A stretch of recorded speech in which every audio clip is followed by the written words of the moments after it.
Well, as you can see, I've taken the mountain man and the Indian wife and put them over there with the other clays that are collecting dust in my studio. All right, I'm going to get the armature set up.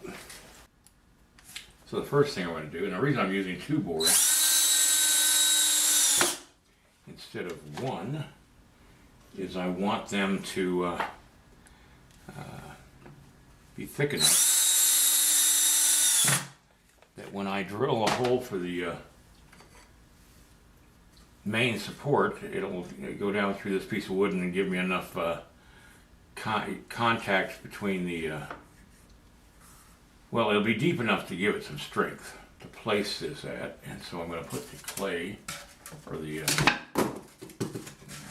clumsy little bugger, ain't I?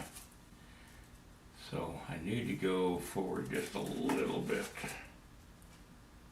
I want the same distance between the back of the base as the front of the base, and I want the thing centered in the body. And so that's what I'm doing right there. Now, I'm going to mark where this is. Whoops, I got another set of drill bits, and I'm thinking that one is the one I want right there.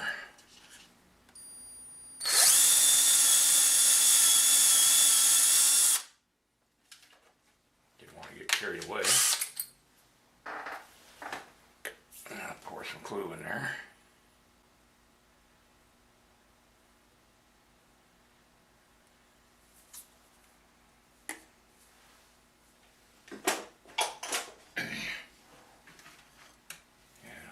Down in the hole. Excellent. Now,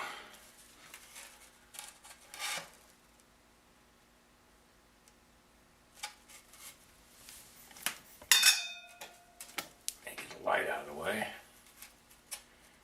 This is not going to be easy.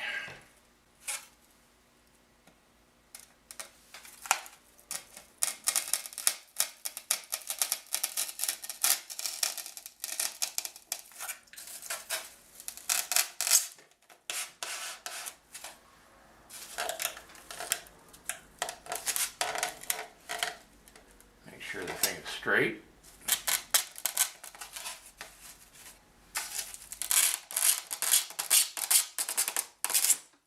There we go.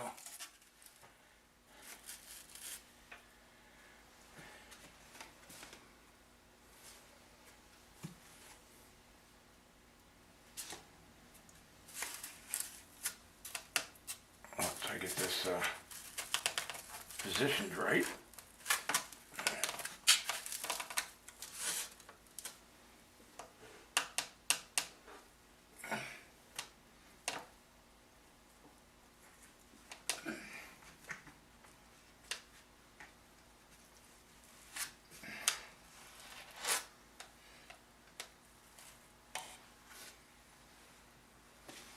That looks good.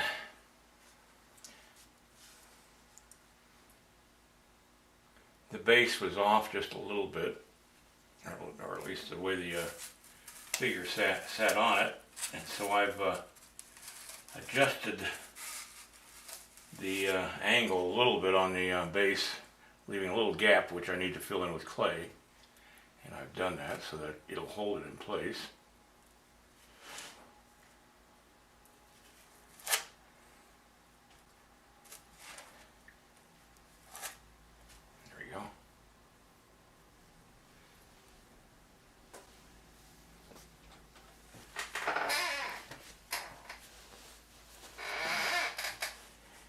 Now I've got photographs of the original clay that I've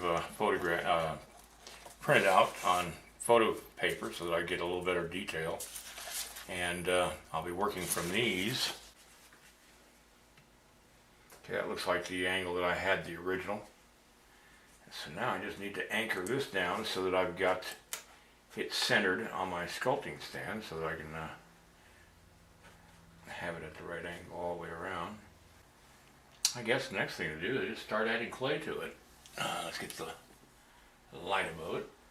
So I'm just going to start adding, and I'm going to start from the base and go up. Now I'm not going to show you all this. I'll show you parts of it here and there, but as far as videoing all this, I mean, it'd just be like watching duck feathers shed water. And be about as interesting too. Well, I'm preparing to send out another one of my DVDs, my new ones on the clay to bronze process. Basically following through the foundry from the beginning to the end. This is a supplemental DVD. It's not as expensive. It's about $20 off of the regular price of my other DVDs. So it's very affordable. Now you go to my blog, which is let's see if I can get it on there. A Day in the Life of a Lemon blogspot.com. That's my website. And when you get there, this is the home page. And you'll see up here at the top right-hand column. Let me get my thing in here. I'm holding the camera, so I hope I'm not making it seasick watching this. There's a Buy Now tab right there. And what you do is you just click on this little drop-down menu, and you got all 6 of my DVDs. And then right at the bottom is this Clay to Bronze, which is the Foundry Tour. And as you can see, it's not as expensive as the ones above. If you don't understand anything on this page, here's a language thing here. You just drop this menu down, and you can select any language that you speak, and it will translate. Okay, I've got the base covered in clay. The reason I want to get this covered in clay as quickly as I can is because this stuff sheds little tiny flakes of foam, and when it gets in the clay, it's nearly impossible to get it out of the clay. It's like having a little pebble in your surface of the clay.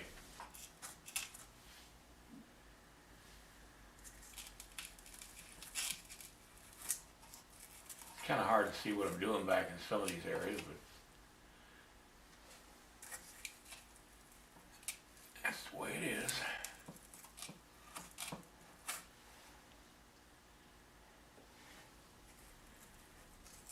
So my plan is, as soon as I get him completely covered in clay, then I can start going over and adding the detail I need to add. Because there's a lot of detail did not come out in this foam, like the wrinkles in the pants legs and stuff like that.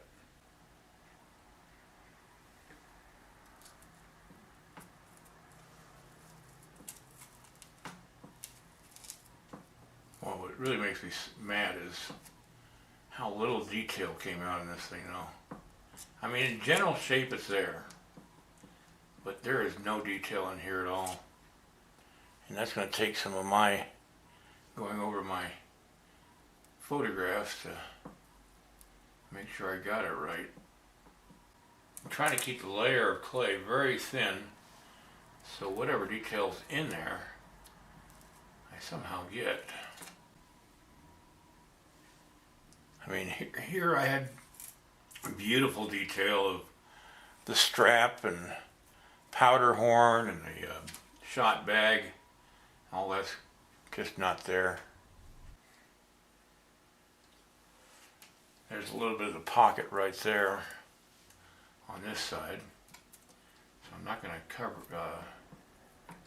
up that edge of the pocket because I need to match that on the other side.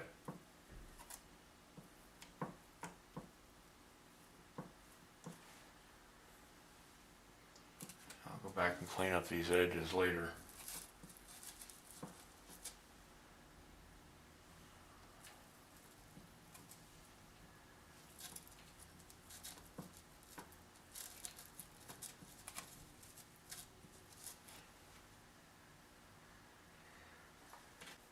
The fingers on his hand broke off. Now Not that I could have used them anyway, but I'll have to resculpt that hand. Maybe I'll do it in wax.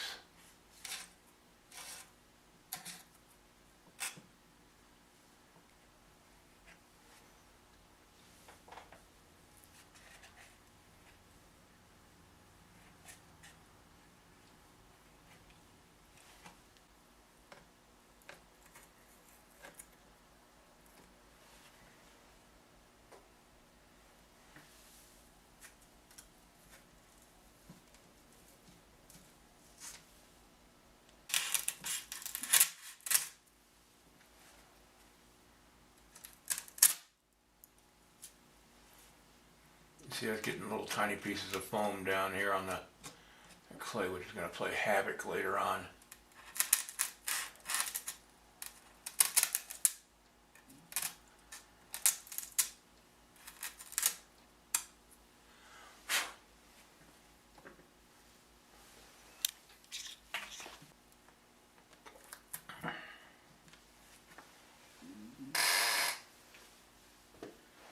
Alright, that's going to be as far as I go today.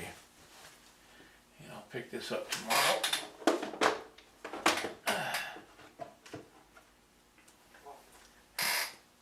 I just didn't want to get into too many areas like here. I'm going to have to cut all that out and take it right back to the neck and then rebuild that whole area, because all that detail is just gone.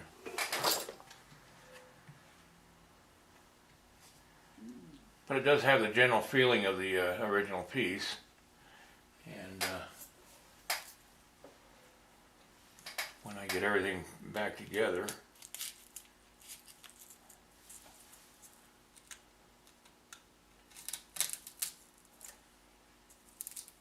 oops, that's the wrong way.